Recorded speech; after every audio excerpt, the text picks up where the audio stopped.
আমার মেয়ে, দুটো মেয়ে, একটার নাম বর্ষা, ওটার নাম পূর্ণিমা। বর্ষাকে মাঝে মধ্যে প্রিন্স নামে ছাত্রলীগের একটা ছেলে আছে, ওই উনি কি ছাত্রলীগের কোনো পোস্টে আছে একটা কিনা? পোস্টে আছে। আচ্ছা, কি পোস্টে আছে আপনি কি জানেন আমি ছাত্রলীগের? মানে যুগ্ম কত নম্বর আচ্ছা, যাও, একটা উনি কি পোস্টে আছে, ছাত্রলীগের রাজনীতির সাথে একটু জড়িত? সম্পৃক্ত। জড়িত, হ্যাঁ। উনি আমার মেয়েকে উল্টাপাল্টা কথা বলে, আজে বাজে কথা বলে, যেটা ভাষা প্রকাশ করে না। মান সম্মান ভয়ে আমরা হ্যাঁ, হ্যাঁ, হ্যাঁ। মান সম্মান ভয়ে আমরা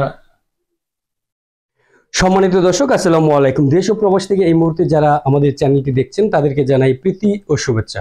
দর্শক, আমাদের সামনে এই যে যাদেরকে দেখছেন, গতকালকে একটি সংবাদ সম্মেলন হয়েছে রাজশাহীতে। মেয়েকে উত্তক্তর প্রতিবাদে বাবাকে মেরে আহত করেছে। সেই বাবাকে কি জন্য মারলো, আসলে কি মেয়েকে উত্তক্তর কারণে মেরেছে না অন্য কোনো কারণে মেরেছে, সেটা আমরা তুলে ধরার জন্য চেষ্টা করব। আসসালামু আলাইকুম। ওয়ালাইকুম সালাম। আচ্ছা ভাই, আপনি অসুস্থ, আমরা মাথায় দেখছি আপনার ব্যান্ডেজ করা। কিভাবে আপনার এই ঘটনাটা হলো যদি একটু বিস্তারিতভাবে বলেন। আমার মেয়েকে মাঝে মধ্যে প্রিন্স নামে যে ছেলেটা আছে উত্তপ্ত করতো, উল্টাপাল্টা কথা বলতো, বলতো যে তোকে বিয়ে করব, এরকম বাজে বাজে কথা বলতো, আরো যেগুলো সবার সামনে বলা যায় না। তখন আমি ইমনকে বলি, ইমন তোমার বন্ধু, তুমি একটু বুঝাও। তখন ইমন মাঝে মধ্যে বলে যে দেখ, মমিন হচ্ছে আমার ভাই, মমিনের সাথে দাদা থাকে, আমার ভাস্তির সাথে তুই এই ধরনের আচরণ করিস না। ওরা তো অল্প একজন হিন্দু মানুষ এনে থাকে, ওদের পরিবারের তো কেউ নাই, এগুলা করিস না। তারপরে ওকে শোনে না, তারপরে ওকে বলে যে তুই যদি বেশি কথা বলিস তোকে শিবির বলে চালাই দেব।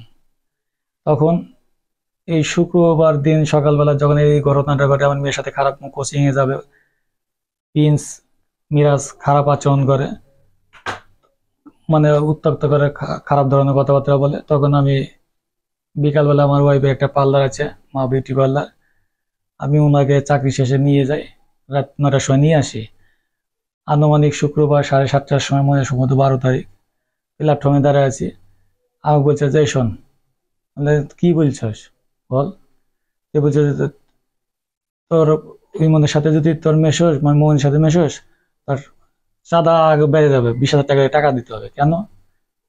তোর মেয়েকে নাকি টিচিং করবো, নাহলে তোকে টাকা নিব, তুই এনে থাকলে বসবাস করতে তোকে দিতেই হবে। আমি বললাম, এটা কথা বললা? আমি বলি মতিয়াদা নাকি শরীরে পার্বত্য সভাপতি, তুমি হচ্ছে ছাত্রলীগের সেক্রেটারি, তুমি তোমার ছেলের মতো, আমার তো দুটোই মেয়ে, তুমি উল্টাপাল্টা কথা বলে কেন?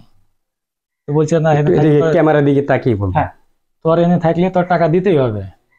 মাঝে মধ্যে আমাকে বলতো, আমি হয়তো 200, 500, 700 টাকা দিতাম, যে যাক একটা মানুষ আচ্ছা, নিয়ে যদি একটা আপনি তো একই দলের লোকই, তাই আপনাকে কি এই যে যে ঘটনাটা ঘটেছে সেটা কি একমাত্র মেয়ের কারণেই ঘটেছে?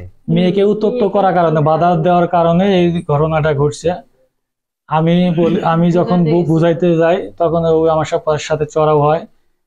আর তখন আমি, মমিন, ইমন, আমরা তিনজন ছিলাম, আনারস খাই ওইখানে প্ল্যাটফর্মে ঘুরে। তারা বলছে তুই ইমনকে আচ্ছা, সাথে কথা বলতে পারবে না, মমিনের আচ্ছা, সাথে কথা বলতে পারবে না। মানে আমি আরেকটু আপনার কথার সাথে যুক্ত করি। আপনি যে আওয়ামী লীগের রাজনীতি, মানে কৃষক লীগের কোন পোস্টে আছেন এবং কোন লেভেলের রাজনীতি আমি করেন? নীলমাধব শাহ, কৃষক লীগের মতিয়া থানা ভারপ্রাপ্ত সভাপতির দায়িত্বে আছি। আচ্ছা, আপনি ভারপ্রাপ্ত সভাপতির দায়িত্বে আছেন। হ্যাঁ। আচ্ছা, আপনার পিছনে একজন ছেলেকে দেখা যাচ্ছে, যার কথা আপনি এতক্ষণ পর্যন্ত বলছিলেন, ইমন।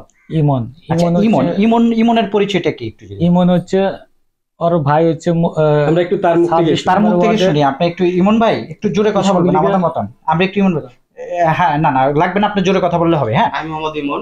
আচ্ছা, আমি দাদার সাথে এবং আমার ভাইয়ের সাথে সবসময় চলাফেরা করি। আচ্ছা, আমি পড়াশোনা করি প্যারামেডিক্যাল, এটার নাম হলো ইনস্টিটিউট অফ হেলথ টেকনোলজি।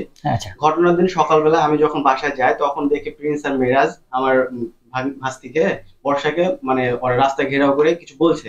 আচ্ছা, সেই সময় আমি যে তাদেরকে বলি যে একে এভাবে ডিস্টার্ব করার কোনো প্রয়োজন নাই, তোরা ছেড়ে দে, তোরা ওর বাপের সাথে কথা বল, আমি আচ্ছা, ওর বাপকে জানাবো, ওর বাপ তোদের সাথে কথা বলে এই জিনিসটা মীমাংসা হবে, অযথা মেয়েটাকে হ্যারাসমেন্ট করার কোনো দরকারই নাই। তো এই মানে কথা বলার সময় ওরা কি আপনার পরিচিত? ওরা পরিচিত। প্রিন্স আমার বাল্যকালের ফ্রেন্ড, আমরা একসাথে আচ্ছা, পড়াশোনা করতাম, আচ্ছা, ওখান থেকে পড়াশোনা করতাম। ক্লাস 10-এ যে ডিভাইডেড হয়ে যায়, আচ্ছা, আমি আমার সেকশনে থাকি, প্লাস আমি আমার মানে পুরো গ্রুপটাই আলাদা হয়ে যায়। আচ্ছা, আমি মানে আমার এক কলেজে পড়ি। আচ্ছা, সংক্ষেপে সেদিনের ঘটনাটা আপনি একটু বলুন। সেদিন সকালে যখন ওর সাথে ওই কাহিনীটা হয়, তখন আমি ওকে মানা করি, ওই বর্ষাকে আমি একটু আগাই দিই। সেই সময় প্রিন্স তখনই আমাকে বলে যে তুই এদের সাথে চলিস না, ঠিক আছে, যদি তুই চলিস তোকে আমরা শিবির বলে ধরাই দিব। ঠিক আছে, আমি যেহেতু কোনো দলের সাথে জড়িত না, আমি আমার পড়াশোনা নিয়ে ব্যস্ত থাকি, আচ্ছা, প্লাস আমি পেশেন্ট দেখি, রোগী দেখে বেড়াই আমার প্রফেশন অনুযায়ী। আপনার প্রফেশন হ্যাঁ, আমার প্রফেশনে যেগুলো রোগী থাকে তাদেরকে আমি দেখে বেড়াই। আমার কোনো মানে দলের সাথে যুক্ত হওয়ার কোনো মানে সময়ও নাই। আচ্ছা, আমি সকালবেলা মেডিকেলে যাই, মেডিকেল থেকে দুটোর সময় ডিউটি শেষ করে আমি বিকালবেলা আবার রোগী দেখতে যাই। তো আমার তো এখানে কোনো মানে দলের সাথে কোনো যোগাযোগ কানেকশন কোনো কিছু নাই, এরকম কোনো এভিডেন্সও নাই। সবার সাথে আমি চলাফেরা করি, এটাকে পুঁজি করে, ওরা ছাত্র শিবিরকে পুঁজি করে আমাকে, এদেরকে যেন আমি না মানে এদের হয়ে Support না দেন সাপোর্ট না বা- দিতে পারি, সেই কারণে তারা আমাকে এই জিনিসটা বলে আচ্ছা, চালিয়ে। আপনি এদেরকে সাপোর্ট দেওয়ার কারণ হলো কি, মানে ধরেন এটা আপনার দায়িত্বের জায়গা থেকে, মানে একটা দায়িত্ববোধ, হ্যাঁ, একটা অন্যায় হচ্ছে obviously সেটা, দায়িত্ব এটা। নাকি এদের সাথে আপনার কোনো ধরনের রিলেশন আছে? না, এদের সাথে আমার কোনো রিলেশন না, জাস্ট ফ্রেন্ড হিসেবে, এলাকার মানে friend এলাকার হিসেবে। হ্যাঁ, দায়িত্ব, একটা মেয়ের সাথে অন্যায় হচ্ছে, রাস্তায় টিচিং করছে, হ্যাঁ, হ্যাঁ, এটা আপনি প্রতিবাদ হ্যাঁ, এটা করছেন। প্রতিবাদ প্রতিবাদ করতে গিয়ে আপনাকে শিবির বানিয়ে দিচ্ছে। হ্যাঁ, আমাকে শিবির বানায় যায়। আচ্ছা, তো শেষ পর্যন্ত কি হয়েছে? শেষ পর্যন্ত ওরা আমাকে থ্রেট করে চলে যায়, আমি আমার গন্তব্যে চলে যাই। আমি আচ্ছা। আমি থাকি বাইরে থাকি, যেহেতু আমার রোস্টার ডিউটি হয়, সকালের ডিউটি হয়, দুপুরের ডিউটি হয়, প্লাস রাত্রের ডিউটি। মানে আপনি আপনার আমি আমার গন্তব্যে চলে যান। তো শেষমেশ আমি বিকালবেলা আবার দাদার সাথে দেখা করি, এই কথাটা বলি যে আপনি সকালে এরকম কাহিনী হয়, আপনি একটু দাদা ওদের সাথে কথা বলেন। আচ্ছা, আচ্ছা, মাধব দাদা হয়, আমার বড় ভাইয়ের সাথে রাজনীতি করে, আমার বড় ভাই কৃষক লীগের সভাপতি 26 নম্বর ওয়ার্ডের, প্লাস আমার পুরো গোষ্ঠী কিন্তু এই আওয়ামী লীগ সংগঠনের পরিবারের একটা সদস্য। আচ্ছা, আচ্ছা, তো আমার বাবা যেহেতু গরিব মানুষ, সেহেতু আমাকে কিন্তু দল করার অনুমতি সে দেয়নি, আচ্ছা, প্লাস এগুলো সে সাপোর্টও করে না। তো আমি কোনো দলের সাথে ঘুরি না, কিন্তু আমার ফ্রেন্ড সার্কেল থাকতেই পারে। আচ্ছা, আচ্ছা। তো শেষ পর্যন্ত এই যে আপনার দাদা যিনি আছেন আর কি, মানে বর্ষা না, মেয়েটার নাম? বর্ষা। হ্যাঁ, বর্ষার বাবা, তাকে যেন আঘাত করেছে, তখন কি আপনি উপস্থিত ছিলেন? আমি ওখানে ছিলাম। আচ্ছা, সেদিনকে কি ঘটেছিল তার সাথে? যখন আমরা ওখানে আনারস খাওয়া দাওয়া করেছিলাম, খাওয়া দাওয়ার পরে প্রিন্স হঠাৎ করে প্রিন্স আর মেয়েরা এসে দাদাকে বলে যে তুই প্রিন্স ইমন আমাকে ভাইকে সরে যেতে বলছিল। বলার পর দাদাকে আমরা বলছি কেন সরবো, তোর তো যা তো দাঁড়ায় নাই। তখন দাদাকে ওরা বলে যে তোর মেয়েকে আমরা বিয়ে শাদী মানে নানা রকম, মানে একজন বাবাকে তার মেয়েকে নিয়ে আপত্তিকর মন্তব্য কথা বলতেছে, থ্রেট করে। আচ্ছা, এক ধরনের থ্রেট করে। তুই যদি এলাকাতে থাকতে হয় তাহলে আমাদের চাঁদা দিয়ে থাকতে হবে। আচ্ছা, আচ্ছা, তোর মেয়েকে ইপটিজিং করবো না, এর শর্ত হলে তোর মেয়েকে আমার সাথে বিয়ে দিতে হবে, নাহলে টাকা দিতে হবে। আচ্ছা, তিনি কি হিন্দু নাকি মুসলমান? কে যে এই অপরাধ, তার সবাই মুসলিম। মুসলিম। আচ্ছা, সম্ভবত মুসলিম। তো তো মুসলিম।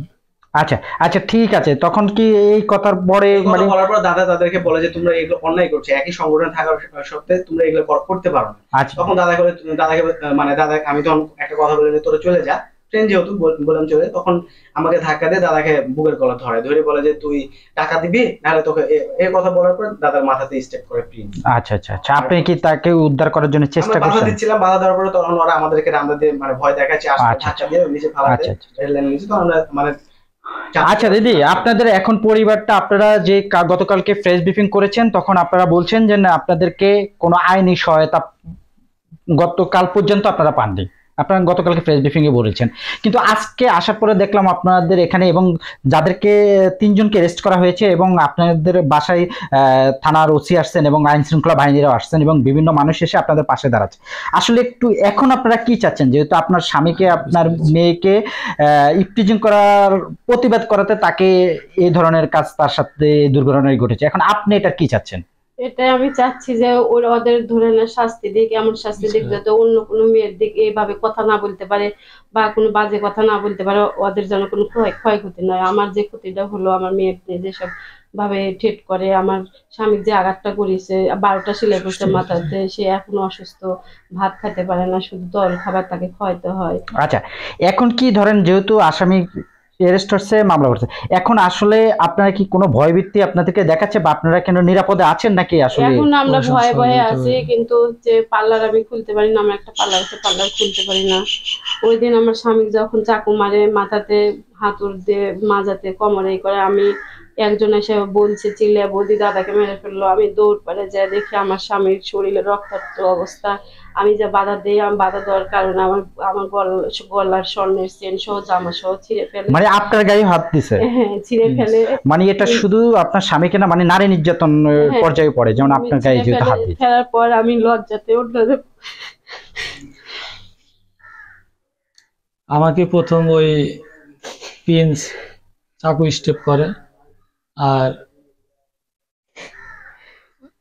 মিরাজ নামে একজন আছে, কি মিরাজ, ইরফান সরকার মিরাজ, ওই হাতুড়িতে আমাকে আঘাত করে। রায়হান যে ছেলেটা আছে ও আমাকে পাও জড়ায় ধরে রাখে। বেনজির ফরাদ আমাকে 2 হাত দিয়ে ধরে রাখে। মামুন এসে চর ঘুষি লাথি মারে। রবিনও আমাকে ওই রকম লাথি ঘুষি চর হাতুড়ি বাড়ি দেয়। আচ্ছা, মূলত এখন আপনারা শেষ পরিসরে যদি একটু বলেন, আপনারা কি এটা মানে শেষ পর্যন্ত বিচার চাচ্ছেন?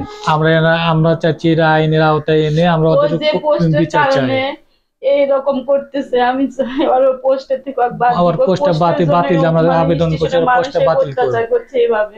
আচ্ছা দর্শক, আপনারা দেখছেন একজন ভাইয়ের কান্না, একজন বাবার কান্না। মানে মেয়ের ইফটিজিং এর প্রতিবাদ করতে যায় মা বাবা দুইজনের নির্যাতনের শিকার হয়েছে। আমাকে চাকু মারে। দুইজনের নির্যাতনের শিকার হয়েছেন, তাকে চাকু মারে। মানে একদম অনেকটা মানে আল্লাহর অশেষ রহমতে হয়তো কোনোভাবে প্রাণে বেঁচে গেছেন। তো দর্শক, আপনারা আমাদের সাথেই থাকুন এবং এই পরিবারটির পাশে আমরা আশা করি যে আইনশৃঙ্খলা বাহিনী, দেশের যে সুশীল সমাজ আছে বা তাদের যে সংগঠন আছে, সবাই তাদের পাশে দাঁড়াক। তারা এখনো নিরাপত্তাহীনতায় ভুগতেছেন। তো আজকের মতন বিদায় নিচ্ছি। আসসালামু আলাইকুম।